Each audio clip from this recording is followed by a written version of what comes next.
दोस्तों नमस्कार, जोहारी। चलते हैं झारखंड सुबह की ताजा खबरों की ओर, लेकिन उससे पहले अगर आपने अभी तक इस चैनल को सब्सक्राइब नहीं किया तो कर लें, जिससे कि आपको झारखंड सुबह की ताजा खबर रोजाना मिलती रहे।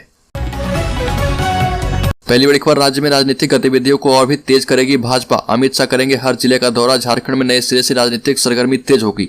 भाजपा हाईकमान ने राज्य में गतिविधियां बढ़ाने का निर्णय किया है। इसी कड़ी में हाल ही में भाजपा के राष्ट्रीय महामंत्री सुनील बंसल राज्य के दौरे पर आए थे।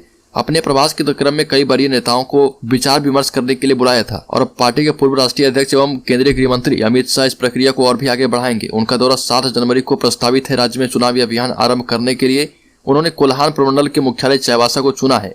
तय कार्यक्रम के मुताबिक वो प्रदेश स्तर के वरिष्ठ नेताओं संग बैठक करेंगे।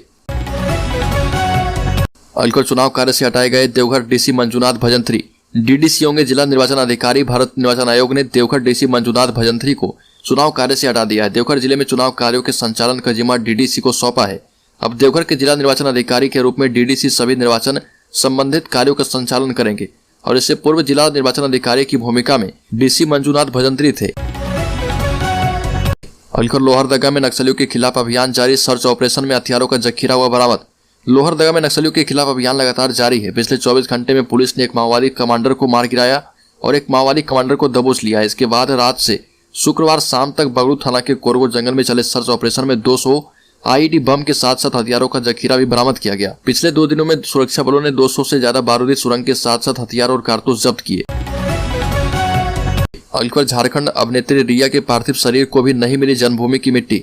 जाति समाज का बदसूरत चेहरा फिर से दिखा। झारखंड की क्षेत्रीय फिल्मों की अभिनेत्री और यूट्यूबर रिया कुमारी और ईसा आर्या के पार्थिव शरीर को उस धरती की मिट्टी नसीब नहीं हो पाई जहां उनका जन्म हुआ था। उनके घर के लोग चाहते थे कि उसका अंतिम संस्कार पैतृक गांव में हो, लेकिन जाति समाज के लोग के विरोध की वजह से ऐसा नहीं हो पाया। रिया के भाई अजय कुमार राणा ने बताया कि अंतरजातीय लव मैरिज के कारण गांव में उसकी जाति की पंचायत ने पूरे परिवार का जातीय बहिष्कार कर दिया था। बाद में परिवार का बहिष्कार तो वापस हो गया था, लेकिन रिया को जाति समाज ने स्वीकार नहीं किया। अलगर पीएम मोदी की माता के निधन पर शोकाकुल झारखंड बीजेपी। झारखंड मुक्ति मोर्चा ने भी व्यक्त की संवेदना। पीएम मोदी की माता के निधन पर सियासी हलकों में शोक की लहर है। चाईबासा में बीजेपी प्रदेश अध्यक्ष दीपक प्रकाश और बीजेपी नेता बाबूलाल मरांडी के साथ साथ पार्टी कार्यकर्ताओं ने 2 मिनट का मौन रखकर प्रार्थना किया। वहीं रांची में प्रेस वार्ता का आयोजन कर झारखंड मुक्ति मोर्चा के केंद्रीय समिति सदस्य सुप्रिया भट्टाचार्य ने पार्टी की ओर से पीएम की माता के निधन पर संवेदना व्यक्त की। अलकर झारखंड मुक्ति मोर्चा के सुप्रिया भट्टाचार्य ने बीजेपी पर साधा निशाना। बीजेपी के कामों से जनता के बीच रोष है और चुनाव के दौरान ये दिखेगा। एक तरफ जहां भारतीय जनता पार्टी गृह मंत्री अमित शाह के दौरे की तैयारियों में जुट गई है, वहीं झारखंड मुक्ति मोर्चा 2023 को बीजेपी मुक्त झारखंड बनाने का संकल्प ले चुकी है। पार्टी के केंद्रीय महासचिव सुप्रिया भट्टाचार्य ने पार्टी के कार्यालय में प्रेस वार्ता आयोजित करके अमित शाह के दौरे पर चुटकी ली और कहा कि डर की वजह से अमित शाह का कोल्हान दौरा हो रहा। झारखंड मुक्ति मोर्चा के केंद्रीय महासचिव सुप्रिया भट्टाचार्य ने कहा कि एक तरफ जहां सरकार की सफलता के 3 साल पूरे होते हैं, वहीं दूसरे दिन केंद्रीय मंत्री के झारखंड दौरे की खबर आती है और वह भी उस कोल्हान इलाके से जहां पर उनका एक भी प्रतिनिधि नहीं है या उनके अंदर का डर का तस्वीर बता रहा। अलकर राज्य में कार्यरत 61,000 से ज्यादा पारा शिक्षकों को झारखंड सरकार नए साल पर बड़ा तोहफा दे चुकी है। सरकार ने अगले साल जनवरी माह में मानदेय में 4% की बढ़ोतरी करने वाली है। झारखंड शिक्षा परियोजना परिषद की राज्य परियोजना निदेशक किरण कुमार पासी ने इसे लेकर सभी जिला शिक्षा अधिकारियों एवं जिला शिक्षा अधीक्षकों को आदेश जारी कर दिया है। सहायक अध्यापक सेवा सत्र रूलबुक 2021 लागू होने के बाद पहली बार पारा शिक्षकों के मानदेय में यह वार्षिक वृद्धि होगी। अगली खबर, झारखंड में आया BF7 तो मचाएगा तबाही। 18 से ऊपर के 50 लाख लोगों ने दूसरी और 60 से ऊपर के 28 लाख लोगों ने नहीं लिया बूस्टर डोज। कोरोना के नए सब वेरिएंट BF7 को लेकर आ रही खबरें झारखंड के लिए चिंता पैदा कर रही है। चीन और दूसरे देशों में मची तबाही ने सबके माथे पर बल डाल दिया है। झारखंड के लिए डरने की एक वजह यह भी है कि यहाँ वैक्सीन लगाने और लगवाने का आंकड़ा काफी कम है। झारखंड में 60+ वाले 28 लाख बुजुर्गों ने वैक्सीन का बूस्टर डोज नहीं लिया। वहीं झारखंड में 18+ 50 लाख से अधिक लोगों ने कोविड वैक्सीन का दूसरा डोज भी नहीं लिया है। अलकर झारखंड के हजारीबाग में छेड़खानी करने वालों की खैर नहीं। हजारीबाग एसपी की चेतावनी, साल 2022 समाप्त होने वाला है, साथ ही नए साल 2023 का आगाज होने जा रहा। ऐसे में सभी लोग खासकर युवा वर्ग मस्ती के मूड में है, लेकिन मस्ती के दौरान अगर हुड़दंगबाजी करते हुए पकड़े गए तो हजारीबाग पुलिस छोड़ेगी नहीं। हजारीबाग एसपी मनोज रतन चौधरी ने इस मामले में काफी सख्ती दिखाई है। एसपी ने स्पष्ट किया कि पिकनिक स्पॉट शहर के विभिन्न इलाके जहां भीड़ भाड़ रहती है वहां इस बार सादे लिबास में अधिकारी और बल की प्रतिनियुक्ति की जाएगी। कोई भी व्यक्ति अगर छेड़खानी की तो उसकी खैर नहीं होगी। अलकर रिम्स के निदेशक डॉक्टर कामेश्वर प्रसाद ने गिनाई उपलब्धियां, कहा कि जल्द कमियों को करेंगे दूर।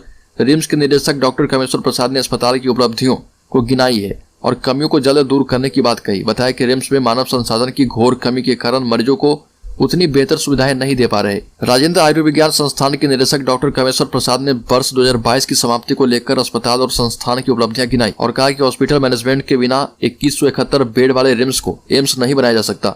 ये भी कहा कि रिम्स और एम्स में बेडों की संख्या लगभग बराबर है, लेकिन एम्स में करीब 5000 स्टाफ काम करते हैं। वहीं रिम्स में एम्स के मुकाबले आधा मैन पावर भी नहीं है। ऐसे में रिम्स को एम्स नहीं बनाया जा सकता। अगले 9 वर्ष पर झारखंड में 3 और भी हवाई अड्डे खुलेंगे। इनमें टाटा बोकारो एवं दुमका हवाई अड्डा शामिल है। ये हवाई अड्डा विमान परिचालन को तैयार है एवं उड़ान आरंभ करने के प्रयास तेजी से चल रहे हैं। जमशेदपुर के सोनारी हवाई अड्डा से टाटा कंपनी के प्राइवेट विमानों का उड़ान जारी है। यहाँ से कॉमर्शियल विमान सेवा आरंभ करने की कोशिश जारी है। बोकारो और दुमका हवाई अड्डा तकरीबन तैयार है और दोनों हवाई अड्डे अभी लाइसेंस लेने की प्रक्रिया से गुजर रहे। बोकारो हवाई अड्डे के लिए सेल और दुमका के लिए राज्य सरकार लाइसेंस लेने की प्रक्रिया में सम्मिलित है। अगले 1 जनवरी से दुमका में होगा आदिवासी विद्रोह का संक्रांत। सालखर मुर्मू का ऐलान। आदिवासियों पर लगातार हमला हो रहा और इसके खिलाफ राष्ट्रीय आदिवासी विद्रोह अर्थात क्रांति का बिगुल 1 जनवरी को दुमका से फूंका जाएगा।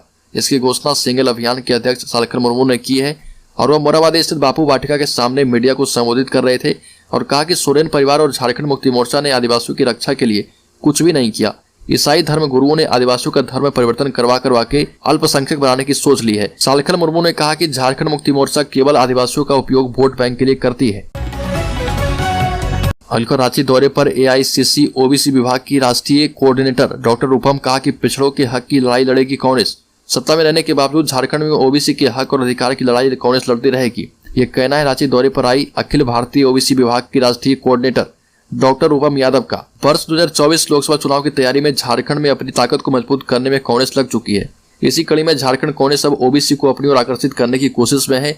इसके लिए अखिल भारतीय कांग्रेस कमेटी के OBC विभाग की राष्ट्रीय कोऑर्डिनेटर और झारखंड प्रभारी डॉक्टर रूपम यादव रांची दौरे पर आई है।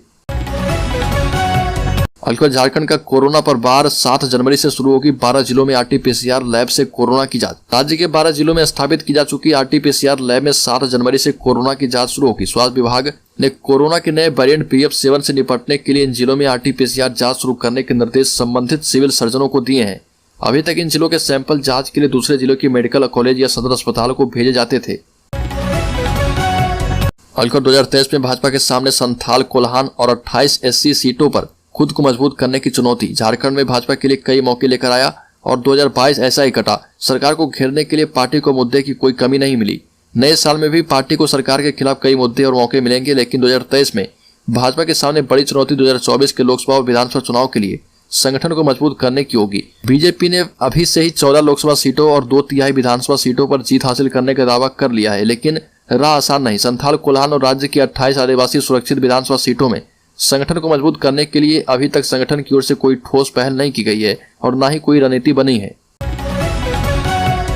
अगले राजनीति से संन्यास लेना चाहते हैं सूर्य सिंह बेसरा। सूर्य सिंह बेसरा ने कहा कि मैं राजनीति से संन्यास लेना चाहता हूं। यह उनकी अपनी राय है और वो लोगों की राय जानना चाहते हैं। वो झारखंड के आदिवासियों और मूलवासियों की राय जानना चाहते हैं। बकौल बेसरा ने कहा कि मैं झारखंड राज्य निर्माताओं में से एक हूँ। झारखंड की वर्तमान राजनीतिक परिस्थितियों को देखकर मैं काफी आहत हूँ और यह विडंबना कहा जाए, यह दुखद आश्चर्य का विषय है। एक समय ऐसा भी था या मेरा सर्वत्र यानी संपूर्ण झारखंड क्षेत्र में जय जयकार की आवाजें गूंज रही थी और आज परिस्थितियां बदल गई है। मेरे नाम पर जिंदाबाद की बजाय मुर्दाबाद के नारे लगने लगे। अगली बार नए साल के मौके पर देवघर के बाबा मंदिर में उमड़ने वाली भीड़ को देखते हुए बाबा मंदिर प्रशासन की तरफ से तैयारियां पूरी कर ली गई है और इस संबंध में जानकारी देते हुए बाबा मंदिर के प्रबंधक ने बताया कि श्रद्धालुओं के मंदिर में प्रवेश और निकास को लेकर तमाम वैकल्पिक व्यवस्था भी किए गए ताकि अधिक भीड़ होने की स्थिति में अफरा तफरी की स्थिति न हो जाए।